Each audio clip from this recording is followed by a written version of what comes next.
Outros riscos que ainda existem são risco de compatibilidade, risco de evolução e risco de poder. Risco de compatibilidade é a capacidade da empresa de acompanhar a evolução do ambiente, pois, não se adaptando a essas evoluções, chegará a um nível tão baixo de compatibilidade que ficará fora do mercado. Assim, a empresa tem que estar apta a acompanhar a evolução do ambiente, não só a evolução tecnológica, mas a evolução de gostos, costumes, a demanda do mercado de uma maneira geral. Se ela não tiver condições de acompanhar e fornecer o produto que o mercado quer, corre o risco de ficar fora desse mercado. Riscos de evolução. Nesse caso, a empresa precisa detectar qual o direcionamento das mudanças ou evolução no ambiente além da intensidade. Isso porque quando uma empresa assume risco na suposição de que determinada evolução irá ocorrer, nesse momento está correndo o risco de que essa evolução não ocorra, ou ocorra antes ou depois do momento esperado. Em outras palavras, as empresas sabem que o mercado vai evoluir. A questão aqui é quando vai evoluir. E a empresa tem que estar preparada para esse quando, não podendo ser nem antes nem depois, mas no momento certo. Risco do poder. Este está relacionado à capacidade em vencer as resistências do ambiente, sendo ou não bem-sucedida nas inovações que propõe. Oliveira elenca uma série de fatores para estabelecer as oportunidades e ameaças. 1. Quantas informações utilizadas pelo gestor? Deve-se analisar. Quanto ao processo de integração, para análise vertical, verificam-se quais as barreiras à integração vertical em todas as fases, desde a produção ao produto final. Quais são e qual o nível de capacitação dos concorrentes nessas fases? Qual o nível de especialização dos fatores de produção que fazem parte do processo vertical? E quais as vantagens do processo de verticalização?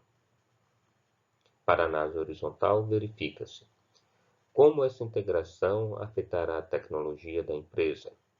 Quais os riscos de mercado que essa operação envolve? Quais os problemas administrativos do processo atual? Os executivos contribuirão de que forma neste novo processo?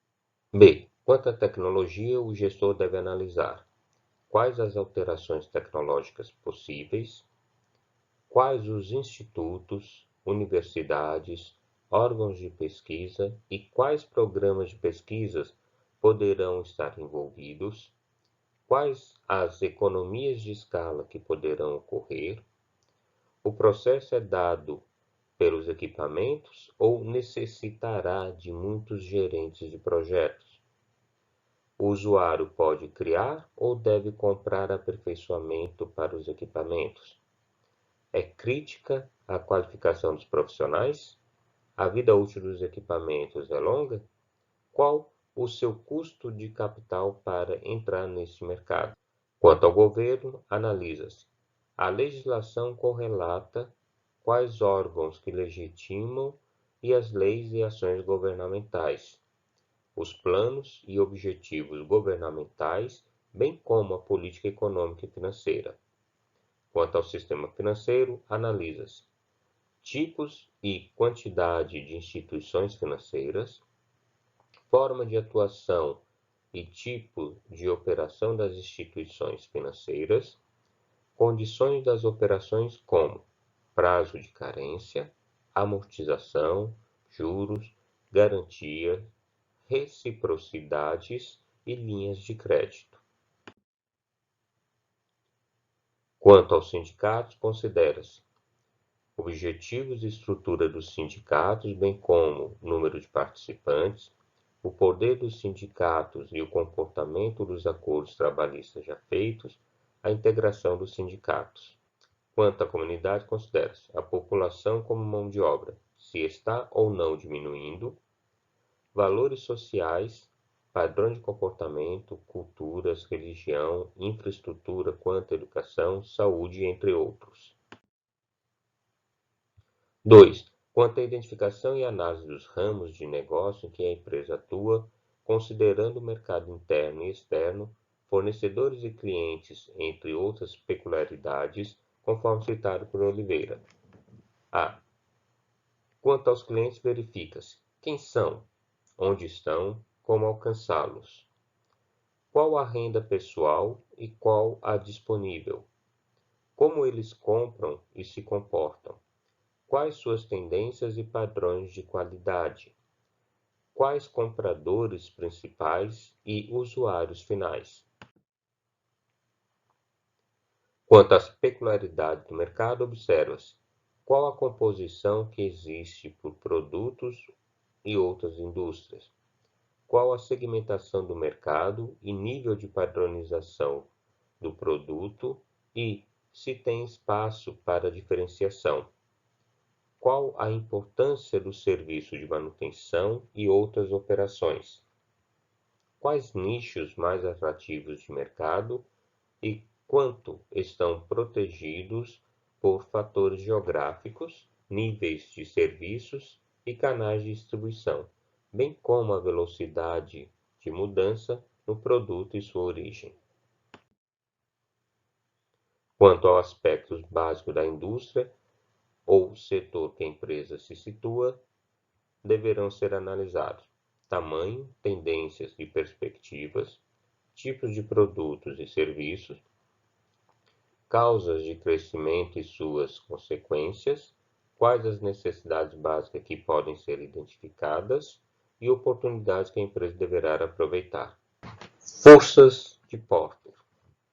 De acordo com Porter, ocorre através de 4 forças: poder de barganha dos fornecedores, ameaças de produtos substitutos, poder de barganha dos clientes, ameaças de novos entrantes. Poder de barganha dos fornecedores. Aqui está levando em consideração o quanto os fornecedores conseguem negociar diretamente com os seus clientes. O poder de barganha nada mais é do que uma vantagem implícita que alguém consegue ter em uma negociação. É uma carta na manga. Assim, conhecer esse poder de barganha é muito importante. Lembre-se que ele pode existir tanto para os fornecedores quanto para os clientes. No processo de negociação, estes vão, de certa maneira, medir forças, ou seja, vão barganhar para ver aqueles que conseguem a melhor vantagem ou o melhor resultado.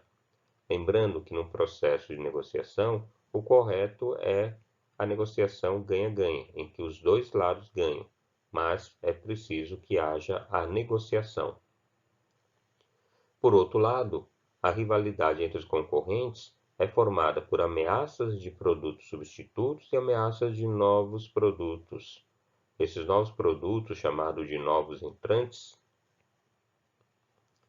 Por outro lado, a rivalidade entre os concorrentes também pode ser formada pela ameaça de novos entrantes, ou seja, novos concorrentes que passam a compor o mercado e dessa maneira concorrendo com os que já existem, e também a ameaça de produtos substitutos.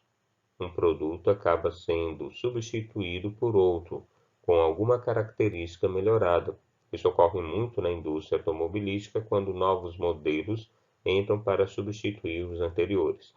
A combinação dessas 4 forças compõe, portanto, a rivalidade entre os concorrentes.